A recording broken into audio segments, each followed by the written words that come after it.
I'm Melvin Baker, ramp agent from Las Vegas, currently serving on your negotiating committee.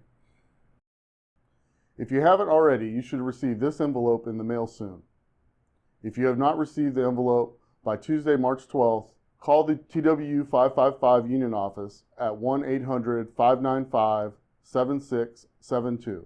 Office hours are 8:30 to 5 Central Time, Monday through Friday. It contains the information for voting on Tentative Agreement 2. The voting period begins on Wednesday, March 6, 2024 at noon Central Time and ends Thursday, March 21st, 2024 at 11:59 a.m. Central Time. Your PIN that you will need to vote is included. There are two ways to access the voting website. You can type in the URL located in the instructions or scan the QR code in the bottom right-hand corner of the page.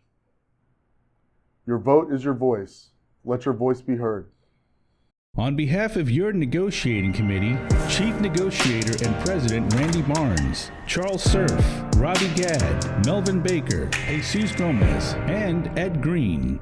Thank you for watching this episode of Negotiating News.